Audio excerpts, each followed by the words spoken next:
Alright, every time I have to do that. Sorry guys, welcome to 11.2. Here are our two objectives that you should be able to know by the end of this lesson. You should be able to tell me the 5 types of chemical reactions and give me some details about those, and then predict the products of those 5 types of reactions. So here are your vocab. Again, you can pause this and copy those down. And we're going to jump right into our 11.2. So at the top you have 5 general types of reactions that you need to know. You need to know these. However, sometimes you will find that not all reactions have one type of category. They might have more than one category. A reaction could be a combination and a combustion.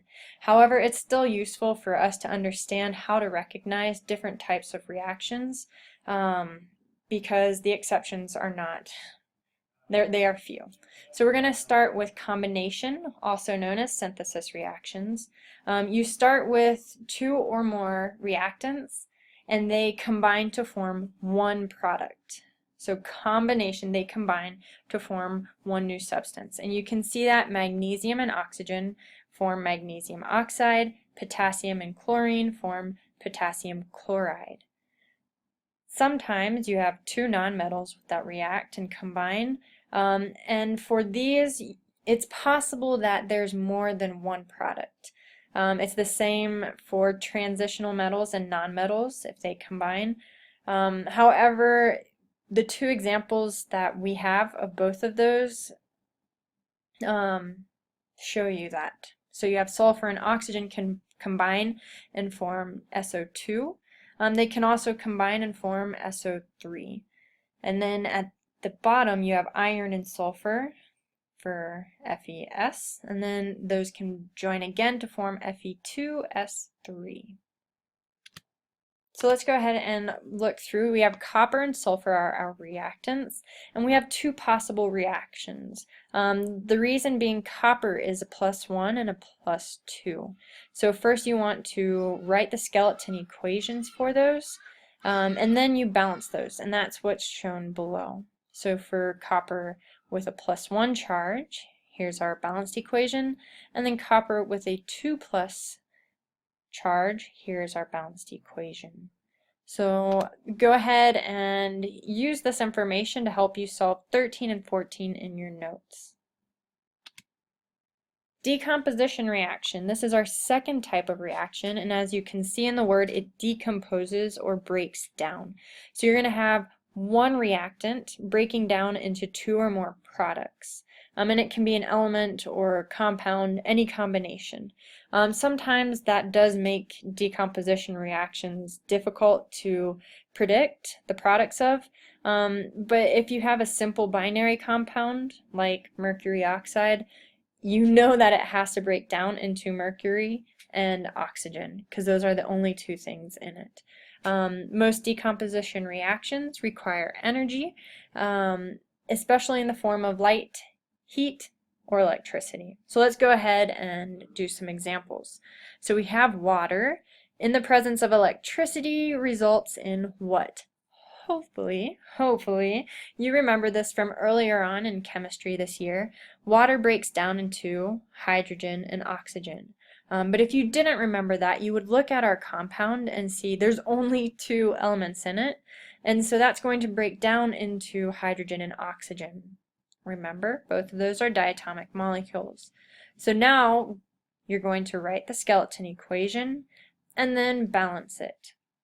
And if you need more help with those, make sure you see me in class or email me and I can create a quick video breaking those down for you. So it's your turn. Answer these questions in your notes, please. Our third type of reaction is a single replacement reaction. And these are easier to identify by seeing that reactants and products contain an element and a compound. And that element is going to replace another element in the compound. And depending on what the element is will tell you if it can displace an element in the compound. And so you want to look at the chart similar to this one that you will find on page 333, I believe. And so if an element is more reactive, then it will replace another element. So iron can replace any of these elements below it because it's more reactive. However, here's our iron again, any element above iron cannot replace those because they're more reactive. They are stronger, basically. They have more energy. So here are our examples. We have potassium and hydrogen. These two end up flip-flopping because potassium is more reactive than hydrogen. And then hydrogen, since it's displaced, it is diatomic. Zinc is more reactive than copper, so they will displace. They'll flip-flop places. Another thing to remember, halogens, they decrease in activity as you go down the column or down group 7A. So you have bromine is more reactive than iodine, so it displaces iodine. That should be a plus.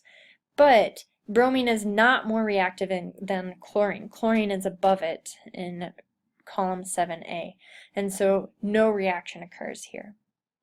So let's go ahead and do an example before you do your own examples.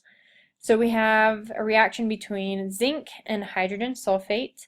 It wants us to write balanced equations for each single reaction or single replacement reaction.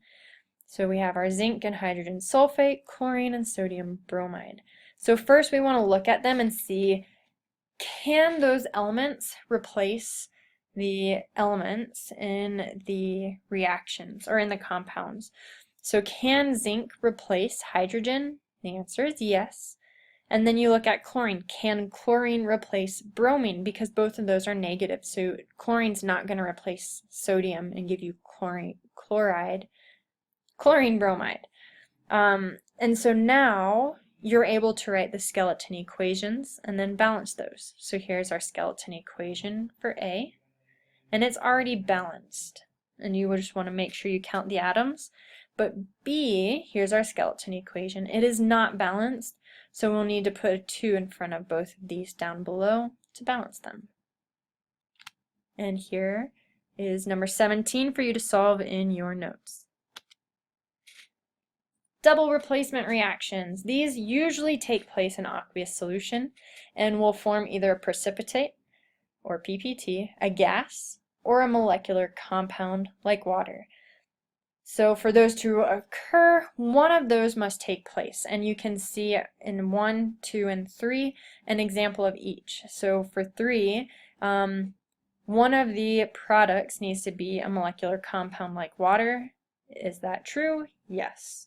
One of the products must be a gas for this to be a double replacement reaction. Is that true?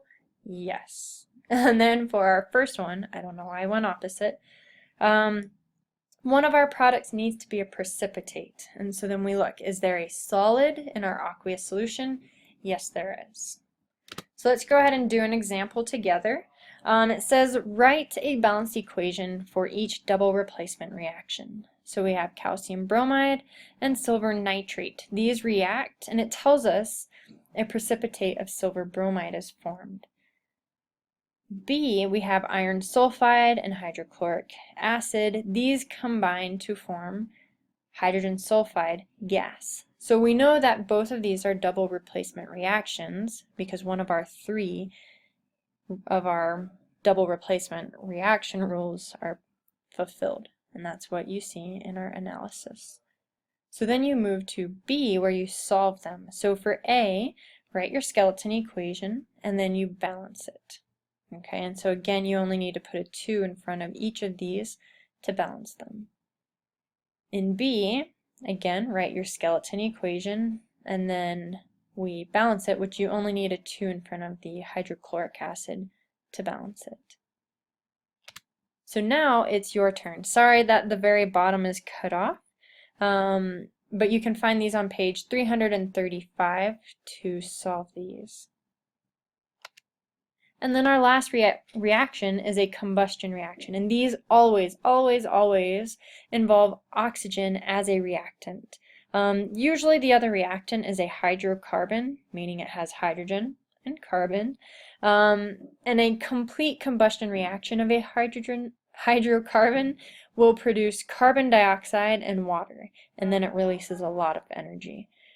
However, sometimes oxygen is not enough for the reaction to completely run its course, and so combustion will not be complete.